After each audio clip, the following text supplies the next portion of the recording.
Hi friends, আমরা আগের ক্লাসে ফুড সিকিউরিটি কমপ্লিট করেছি টপিকটা।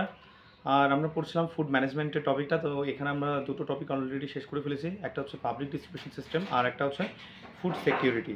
তো আজকের ক্লাসে থাকছে ফুড কর্পোরেশন অফ ইন্ডিয়া বা এফসিআই, যেটা কিনা সেন্ট্রাল গভর্নমেন্ট একটা সংস্থা, যারা কিনা এই যে পিডিএস সিস্টেমটা মানে বিভিন্ন স্টেটে অ্যালোকেট করে কতটুকু ফুড মানে কি গ্রেইনগুলো পাঠানো যায় সেসব নিয়ে।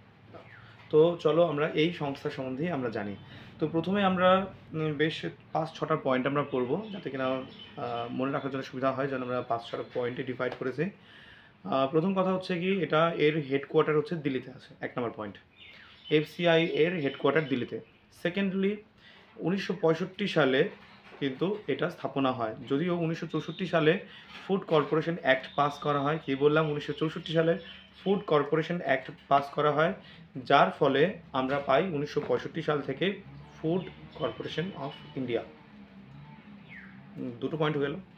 থার্ডলি হচ্ছে অবজেক্টিভ। এখানে 3টা অবজেক্টিভ আমাদের মনে রাখতে হবে। প্রথমটা হচ্ছে কি, যে প্রাইস কন্ট্রোলিং, যে গভর্নমেন্ট এই জিনিসগুলো যে কিনছে বলেই, এই ফুড গ্রেনগুলো কিনছে বলেই মানে একটা মার্কেটে ডিমান্ড তৈরি হয়ে যাচ্ছে, ক্রাইসিস তৈরি হচ্ছে, যে যার ফলে কৃষকরা একটা ফেয়ার দাম পাচ্ছে। তো এটাই হচ্ছে কি প্রথম মানে অবজেক্টিভ।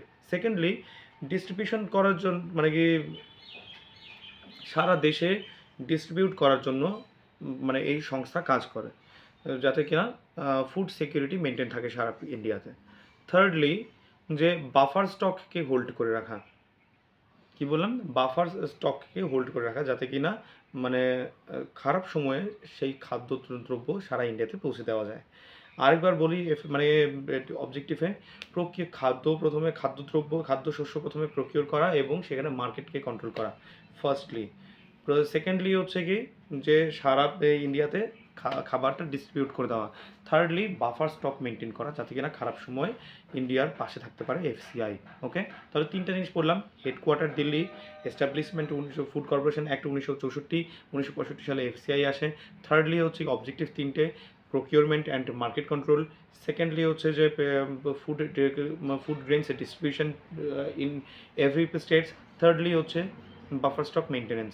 ঠিক আছে, এই গেল আমাদের 3টা টপিক, হেডকোয়ার্টার, এস্টাবলিশমেন্ট আর হচ্ছে কি অবজেক্টিভস। থার্ড মানে টপিক, ফোর্থ টপিক হচ্ছে functions.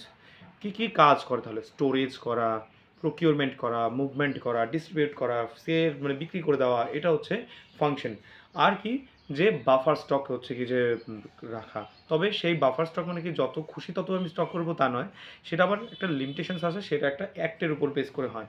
Food grain stocking norms 2015, 2015তে এই মানে নর্ম আসে, গভর্নমেন্ট নর্ম দেয় যে ফুড গ্রেইন স্টকিং নর্ম।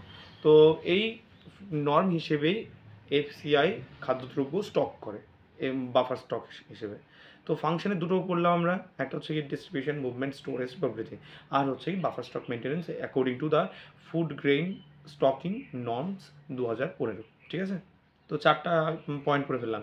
এবার আসি আমরা economic cost of food grains to FCI. তো এফসিআই এর কোন কোন দিক থেকে ইকোনমিক কস্টগুলো যায়, মনে রাখবে 3টা ক্ষেত্রে।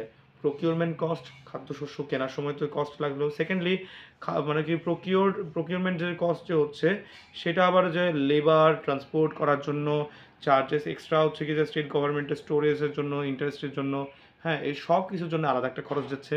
শুধু কেনাটাই নয়, আমাকে 2-4টে লেবারও রাখতে হবে, ট্রান্সপোর্টেশনের খরচা দিতে হবে। সেকেন্ডলি, না, একটা হচ্ছে প্রকিউরমেন্ট প্রাইস মানে খাদ্যশস্য কেনার সময় যে আমার খাদ্য মানে কি পয়সাটা যাচ্ছে, তারপর খাদ্যদ্রব্যটাকে স্টোর করা, ট্রান্সপোর্ট করার জন্য, সেটা আসলো procurement price, cost. Procurement price, procurement cost. Thirdly হচ্ছে ডিস্ট্রিবিউশন কস্ট। ডিস্ট্রিবিউট করার জন্য যে আলাদা আলাদা রেশন দোকান, মানে কি রেশন দোকান বলবো না আমি, যে হ্যান্ডলিং করা বা ট্রান্সপোর্ট লস হতে পারে, হ্যাঁ, খারাপ হয়ে যেতে পারে, স্টোরেজের জন্য আবার সেই জায়গাতে প্রত্যেকটা ডিস্ট্রিবিউশন করার জন্য তো আবার আশেপাশেই তো প্রত্যেকটা এলাকায় হচ্ছে মানে স্টোর করতে হবে, সেখানে কস্টিং হচ্ছে। এই 3 রকমের কস্টের সম্মুখীন হয়। তো কী কী বললাম, হেডকোয়ার্টার, এস্টাবলিশমেন্ট, ফাংশনস অফ, তারপর economic cost of food grains to FCI. এবার আসি আমরা recommendation of Shanta Kumar committee, 2014তে আসে, রিস্ট্রাকচারিং এফসিআই। এফসিআই এর ভেতরে অন্দরমহলে হচ্ছে কি নতুন করে স্ট্রাকচার করা, কীরকম করে যে প্রকিউরমেন্ট অপারেশন যেটা আছে সেটা হুইট, প্যাডি আর রাইসের মধ্যে রাখা। তারপর হচ্ছে যে মানে যেগুলো বড় বড় শহর এবং ইউনিয়ন টেরিটরি আছে সেখানে যেন ডিরেক্ট বেনিফিট ট্রান্সফারের সুবিধা রাখা হয়। তার মানে যে সেখানকার যেখানে কিনা প্রচুর জনসংখ্যা, প্রচুর হচ্ছে কি যে ঝামেলা হতে পারে, যেখানে প্রচুর হচ্ছে জনসংখ্যা মানে কি বলে জমির দাম মানে কি বলে প্রকিউরমেন্টের কস্ট হওয়ার চান্স অনেক বেশি আছে। হ্যাঁ, তার থেকে কী হয় যে ডিরেক্ট বেনিফিট ট্রান্সফার মতো করে যে অনলাইনের মাধ্যমে ব্যাঙ্ক অ্যাকাউন্টে ট্রান্সফার করে দেবে সেই পয়সাটা, সেটা মানে কি সেই কমিটি এইরকম একটা রিকমেন্ড দেয়।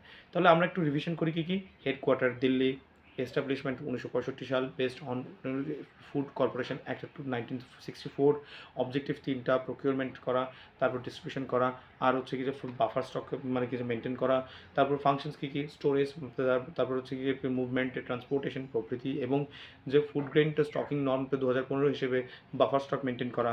ইকোনমিক মানে কি কস্ট কী কী যায় সেটা হচ্ছে যে প্রকিউরমেন্ট প্রাইস, প্রকিউরমেন্টের কস্ট, আর হচ্ছে ডিস্ট্রিবিউশন কস্ট। ওকে, আর রইল কি শান্তা কুমার কমিটির যে রিকমেন্ডেশন সেটা কী বলেছে, হুইট, প্যাডি আর হচ্ছে রাইস কেনার জন্য কিনে এবং সেটা ডিস্ট্রিবিউশন করার জন্য বললো। আর যেগুলো বড় শহর যেখানে কিনা পাবলিক ডিস্ট্রিবিউশন সিস্টেম খুব অসুবিধাজনক, সেক্ষেত্রে যে মানে পিডিএস বা পাবলিক ডিস্ট্রিবিউশন সিস্টেম অনলাইনের মাধ্যমে টাকাটা ব্যাংকে ট্রান্সফার করে দেওয়ার কথা বলা হয়।